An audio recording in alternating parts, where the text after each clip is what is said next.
Warahmatullahi wabarakatuh. Waalaikumsalam warahmatullahi wabarakatuh. Baik, sebelum kita mulai pembelajaran pada pagi hari ini, mari kita berdoa sesuai dengan kepercayaan kita masing-masing. Berdoa dimulai. Selesai.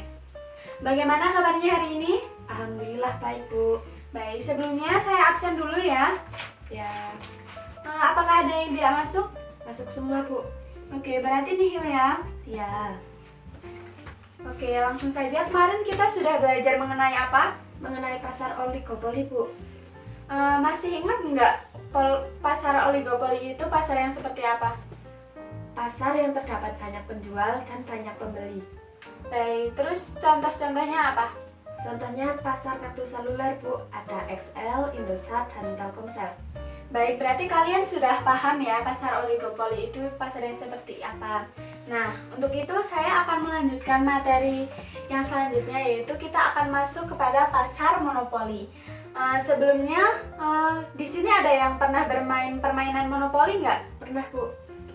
Pernah. Berarti kalau kalian pernah bermain permainan monopoli, maka dasar dari pasar monopoli itu kalian sudah paham. Jadi kalian tujuan bermain monopoli itu untuk apa? Menjadi penguasa?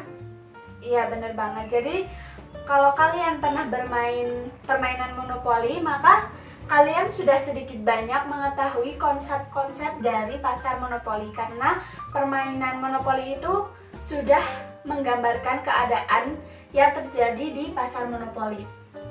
Oke?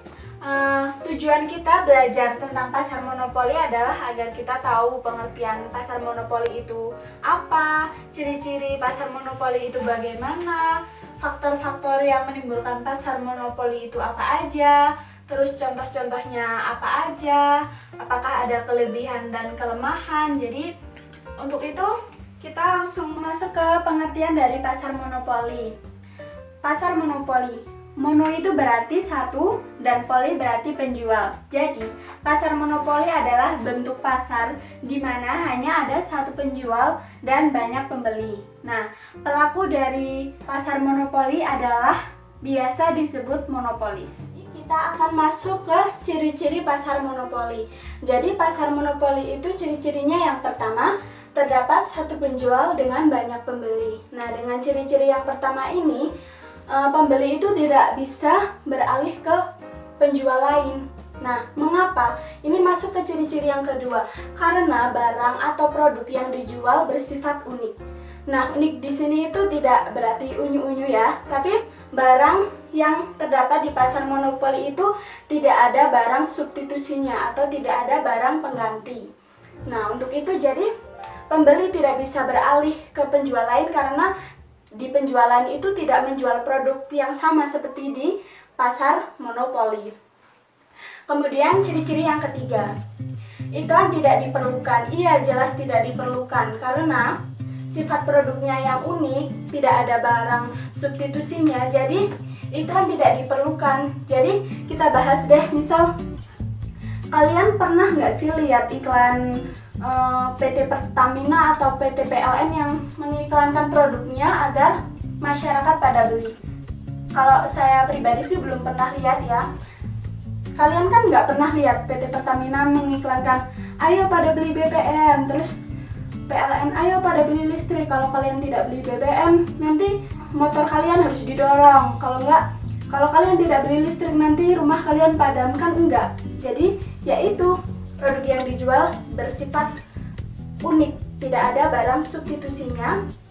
Jadi perusahaan pada pasar monopoli itu tidak terlalu memerlukan iklan.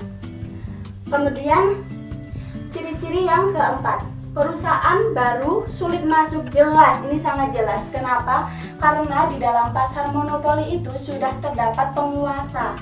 Nah, perusahaan baru sulit masuk itu terdapat banyak hambatan. Yang pertama, hambatan adanya undang-undang atau teknologi mutakhir, bahkan modal yang terlalu banyak yang sudah dimiliki oleh perusahaan sebelumnya. Nah, karena itu perusahaan baru tentu akan sulit masuk.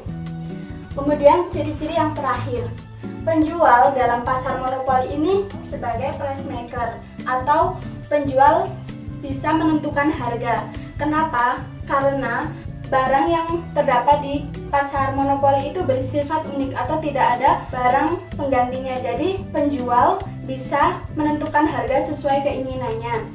Jadi kalau kurva dalam pasar monopoli itu sama dengan kurva pada pasar permintaan. Jadi kurvanya seperti ini. Nah, ini kita sebut sumbu P yang menunjukkan harga.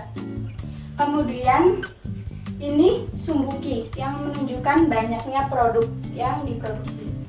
Nah, pada pasar monopoli kenapa dia bisa menentukan harga?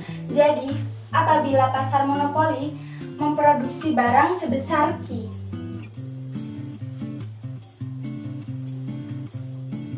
maka perusahaan monopoli akan menentukan harganya sebesar P.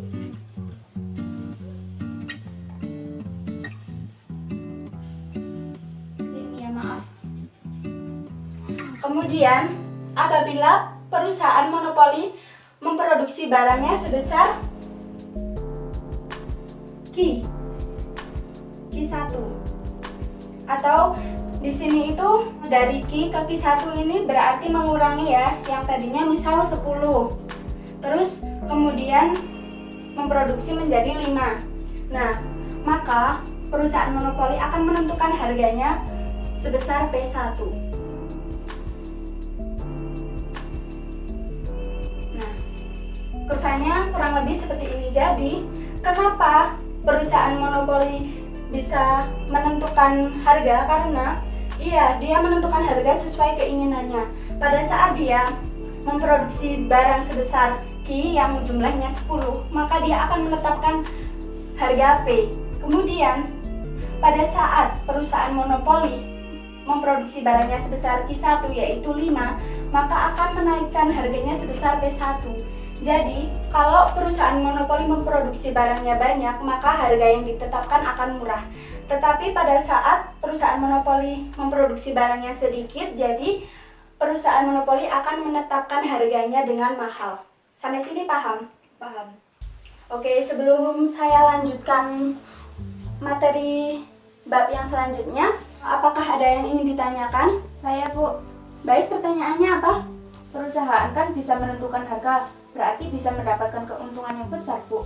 Belum tentu. Jadi, pasar monopoli itu emang bisa menentukan harga sesuai keinginannya. Tetapi, belum tentu dia bisa mendapatkan keuntungan yang setinggi-tingginya. Kenapa? Nah, hal ini itu terjadi apabila faktor produksi harganya itu lebih tinggi daripada harga produk yang sudah jadi untuk dijual di pasar. Mudah nggak? Mudah. Nah, jadi kalau pasar monopoli itu malah dalam jangka pendek cenderung mengalami kerugian. Kenapa? Karena untuk dapat menguasai pasar, dia biasanya akan menentukan harga serendah-rendahnya. Jadi, antara produk jadi dengan faktor bahan baku untuk memproduksi itu harganya malah lebih mahal bahan bakunya. Nah, dia itu akan menjual barangnya dengan murah untuk menguasai pasar tersebut. Sehingga kalau dia sudah menjadi penguasa, dia akan bebas menentukan harga untuk menaikkan atau mengurangi harga. Karena barang yang dijual kan sifatnya unik, jadi konsumen sudah mengalami ketergantungan sama perusahaan itu. Jadi tidak bisa beralih ke perusahaan lain. Jadi seperti itu. Kalau jangka pendek malah cenderung mengalami kerugian seperti itu. Sudah paham ya? Paham. Baik, kalau sudah paham, saya lanjutkan. Sekarang masuk ke faktor-faktor yang menimbulkan pasar monopoli. Yang pertama, sumber daya yang dimiliki unik. Nah, unik di sini kan jadi produk yang terdapat pada pasar monopoli itu tidak ada barang substitusi atau barang penggantinya, sehingga perusahaan lain tidak memiliki produk yang sama seperti pada perusahaan monopoli. Nah, untuk itu dia bisa melakukan monopoli.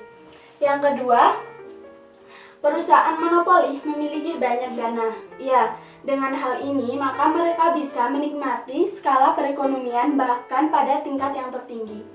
Kemudian yang ketiga, ada perlindungan dari pemerintah. Nah, perlindungan ini biasanya berupa undang-undang dari pemerintah yang memperbolehkan mereka untuk melakukan praktek monopoli secara leluasa. Jadi, sampai sini sudah paham ya? Paham. Paham. Kalau begitu saya lanjutkan. Jadi, contoh dari pasar monopoli itu apa aja sih? Nah, sebenarnya itu sudah saya singgung dari tadi ya. Yang pertama itu ada PT Pertamina, yang kedua ada PT PLN, yang ketiga ada PT KAI. Oke, kemudian kita langsung masuk saja ya ke kelebihannya. Kelebihan dari pasar monopoli. Yang pertama, sifat barang unik, tidak memerlukan iklan. Iya, jadi dengan sifat barangnya yang unik atau tidak ada barang substitusinya, maka perusahaan monopoli tidak perlu menggelontorkan dana yang banyak untuk membuat iklan agar masyarakat bisa mengenali produk dari pasar monopoli. Yang kedua ada, dengan adanya monopoli, pemerintah dapat menjaga sumber daya yang penting. Nah, contohnya itu seperti PT Pertamina yang mengelola BBM, terus PT PLN mengelola listrik, dan ada PT KAI. Kemudian dengan adanya monopoli itu bisa melindungi hak dan kekayaan individu dan akan mendorong inovasi. Oke, kemudian kita langsung masuk saja ke kelemahan dari pasar monopoli. Nah, karena produsen dapat menetapkan harga dengan cara meningkatkan atau mengurangi produk yang akan diproduksi, maka dimungkinkan produksi dilakukan secara tidak efisien dan tidak optimum. Karena produk dalam perusahaan monopoli kan tidak dijual di perusahaan lain, jadi banyaknya produk yang akan dihasilkan sesuai keinginan dari pemegang monopoli tersebut. Kemudian yang kedua, pembeli tidak dapat berpindah ke penjual lain. Iya, jelas. Karena penjual lain tidak memproduksi barang seperti yang ada di perusahaan monopoli. Kemudian, keuntungan terpusat kepada produsen karena konsumen tidak bisa berpindah ke penjual lain meskipun harga yang ditawarkan itu sangat tinggi, karena tujuan dari konsumen itu kan untuk memenuhi kebutuhannya, seperti itu. Materi yang sudah saya jelaskan, apakah ada yang ingin ditanyakan? Bu, Ya, ada apa? solusi untuk mengatasi kelemahan pasar monopoli tidak? Tentu ada. Jadi solusi untuk mengatasi kelemahan dari pasar monopoli itu dari pemerintahnya. Jadi pemerintah bisa yang pertama mengeluarkan undang-undang atau peraturan yang berisikan untuk pencegahan adanya monopoli. Kemudian pemerintah bisa menarik pajak setinggi-tingginya untuk pemegang monopoli. Kemudian yang ketiga, pemerintah bisa ikut andil dalam tinggi rendahnya harga. Kemudian yang keempat, pemerintah mengizinkan adanya impor untuk barang yang sama seperti pada perusahaan monopoli. Kemudian yang terakhir, membuat perusahaan sejenis agar perusahaan monopoli itu terdapat pesaing. Jadi mungkin seperti itu solusinya. Dari materi yang sudah saya jelaskan tadi, apakah di sini ada yang bisa merangkum dari pasar monopoli itu pasar yang seperti apa? Saya, Bu. Baik. Pasar monopoli adalah pasar yang terdapat satu penjual dan banyak pembeli. Nah, benar sekali. Jadi buat inget-inget aja deh artinya pasar monopoli. Monopoli itu berarti satu dan poli berarti penjual. Jadi hanya ada satu penjual tetapi banyak sekali pembelinya. Nah, sepertinya sudah paham ya sama materi yang sudah saya jelaskan. Maka dari itu, sebelum pembelajaran kita akhiri, saya punya kuis singkat, jadi dikerjakan ya. Saya sudah bikin soal, dikerjakan langsung saja. Bukunya ditutup ya. Ya. Sudah ada yang selesai? Sudah, Bu. Oke, dikumpulkan ya. Ya. Baik, minggu depan kita akan mempelajari tentang pasar monopolistik. Nah, untuk itu kalian itu ya dipelajari LKS-nya, dan minggu depan jangan lupa dibawa LKS-nya. Iya, Bu. Karena minggu depan kita akan membahas pasar monopolistik. Nah, sebelum kita mengakhiri pelajaran pada pagi hari ini, mari kita berdoa bersama-sama. Berdoa dimulai. Selesai?